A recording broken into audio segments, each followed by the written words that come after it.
और एक बार अल्लाह के रसूल सल्लल्लाहु अलैहि वसल्लम कहते हैं, किसी को भी एक ही तरह का दो संपत्ति है तो दोनों अल्लाह के ऊपर खर्चा किया। उसका विस्तारण ऐसा होता है, एक व्यक्ति का पास दो घर है, उसमें से एक अल्लाह के ऊपर खर्चा करता हूँ, दूसरा रहने दो सोचने के बदले दोनों अल्लाह के ऊपर खर्चा किया। एक व्यक्ति के पास दो घर है, दो जगह है, दो जगह में से एक जगह को अल्लाह के ऊपर खर्चा करेंगे सोचने के बदले दोनों अल्लाह के ऊपर खर्चा किया। एक ही तरह का दो संपत्ति को अल्लाह के ऊपर खर्चा किया तो नूदिया मिन अहवा मिन जन्ना, स्वर्ग का 8 दरवाज़ा से उसे बुला जाएगा।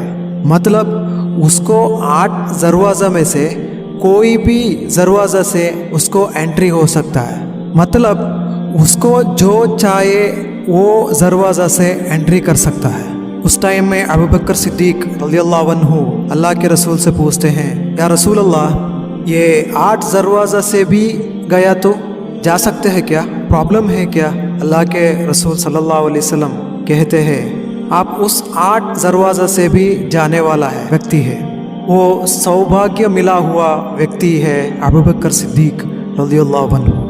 और एक बार अल्लाह के रसूल एक सपना देखा, आकर सहाबा के साथ कह दिया, मैं स्वर्ग देखा, आज का नींद में स्वर्ग को अच्छा नज़ारा देखा हूँ। तभी अबू बकर सिद्दीक रज़ियल्लाहु अन्हु पूछते हैं, मेरा आका या रसूल अल्लाह, उस सपने में मुझे भी शामिल कर देते, मैं भी उस स्वर्ग देखने के लिए तरस रहा हूँ।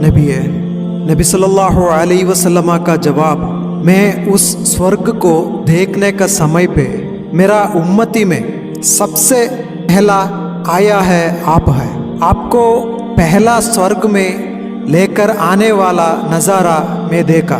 दोस्तों, बड़ा नेमत, संपत्ति और आफियत, आरोग्य को जोड़कर स्वर्ग सफल करने में अबू बकर सिद्दीक रज़ियल्लाहु अन्हु कामयाब हो गया, कामयाब मिला। ताबूक युद्ध का समय, ताबूक हमें मालूम है बहुत भूखमारी, भूख से अड़पने वाला समय, जैसुल हुस्रा, मेहनत का लश्कर नाम से हम जानते हैं। मदीना बहुत ज़्यादा भूख से, दारिद्र से दिन काटने वाला समय था। भूख मिटाने के लिए खाना नहीं है, अगर खाना ढूंढा तो भी नहीं मिलता था। अल्लाह के रसूल सल्लल्लाहु अलैहि वसल्लम कह दिया, सहाबा, क्या आप लोगों को दे सकता है क्या? अल्लाह के दीन के लिए, स्वर्ग पाने के लिए क्या क्या दे सकते हैं, जो भी दे दो, जो भी देना है अल्लाह के लिए दे दो। उस टाइम पे उमर इब्न अल-खत्ताब रज़ियल्लाहु अन्हु सोचा, इस बार अबू बकर सिद्दीक रज़ियल्लाहु अन्हु को हरा सकते हैं। हर समय पे अबू बकर सिद्दीक रज़ियल्लाहु अन्हु पहला स्थान पर आते हैं। इस बार अबू बकर को हराना है।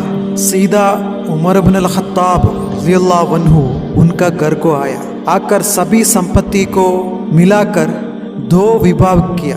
2 विभाग करके उसमें से एक विभाग को उठाकर अल्लाह के रसूल सल्लल्लाहु अलैहि वसल्लम का साथ आकर कह दिया, ये उमर की संपत्ति, ये उमर की तरफ से। अल्लाह के रसूल सल्लल्लाहु अलैहि वसल्लम उमर से पूछा, घर पे क्या रखा है? इस जितना माल है उतना मैं घर पे रखा हूँ या रसूल अल्लाह। थोड़ी देर के बाद अबू बकर सिद्दीक रज़ियल्लाहु अन्हु का तरफ से अबू बकर रज़ियल्लाहु अन्हु लेकर आया। अभी अबू बकर रज़ियल्लाहु अन्हु का साथ में जो भी था वो उमर रज़ियल्लाहु अन्हु का भोरी से बहुत छोटा था। इसको देखकर उमर रज़ियल्लाहु अन्हु का मन में लड्डू फूट गया, इस बार मैं पहला नंबर पे हो जाऊंगा और आ गया बोलकर बहुत खुशी में था। अल्लाह के रसूल सल्लल्लाहु अलैहि वसल्लम अबू बकर सिद्दीक रज़ियल्लाहु अन्हु से पूछा, अबू बकर, आप क्या घर पे क्या आया? आपका परिवार के लिए क्या रख के आया? अबू कैतु अल्लाहु व रसूल, आका रसूलुल्लाह मैं उनको बाकी रख के आया, अल्लाह और उनका रसूल का विश्वास सिर्फ वो रख के आया हूँ। एक ज़रा सा पैसा भी मेरा घर पे नहीं है। इसको सुनते उमर इब्न अल-खत्ताब रज़ियल्लाहु अन्हु अबू बकर रज़ियल्लाहु अन्हु से, तुम्हारा साथ जीतने के लिए उमर को नहीं होगा, या अबू बकर तुम्हारे साथ मुकाबला करने का मेरा बस की बात नहीं है। उमर इब्न अल-खत्ताब रज़ियल्लाहु अन्हु हार मान गया। दोस्तों, इन लोगों का मुकाबला इस नीयत में था, मेरा माल, मेरा दीन का इबादत, ये मेरा अच्छा कर्म अबू बकर से ज़्यादा होना है, ये सोचकर इस्लाम के लिए इन लोग मुकाबला करते थे। दोस्तों, इस्लाम को पहला खुलकर ज्ञापन करने के लिए आगे आया हुआ शख्स है अबू बकर सिद्दीक रज़ियल्लाहु अन्हु। अल्लाह के रसूल सल्लल्लाहु अलैहि वसल्लम के साथ अबू बकर रज़ियल्लाहु अन्हु पूछते हैं, अल्लाह के रसूल हम क्यों खुलकर इस्लाम को ज्ञापन करते नहीं हैं? पहला साल में हम हमारा नज़दीक वाला दोस्त संबंधी को कहते थे, इसीलिए हमें प्रॉब्लम नहीं था। अबू बकर सिद्दीक रज़ियल्लाहु अन्हु नबी सल्लल्लाहु अलैहि वसल्लम के साथ कहते हैं, या नबी हम खुलकर लोगों के साथ कहना है, लोग इस्लाम का बारे में जानना है और सभी लोग सुनने जैसा हम कहना है। अल्लाह के रसूल सल्लल्लाहु अलैहि वसल्लम कह दिया, नेमते इल्ला, नहीं, हम गिनती किया तो बहुत कम है, सिर्फ 30 लोग थे अल्लाह को विश्वास करके जीने वाला। आखिर में अबू बकर सिद्दीक रज़ियल्लाहु अन्हु का उम्मीद को देखकर उसका ऊपर काबा की तरफ 30 लोग आया। जो भी है 30 लोगों में बड़ा इमेज वाला नहीं था, बड़ा पैसा वाला भी नहीं था, सभी दिन में काम करके जीवन काटने वाला था। उसमें ज़्यादा से ज़्यादा अबू बकर सिद्दीक रज़ियल्लाहु अन्हु का दोस्त और परिवार का लोगो ही था।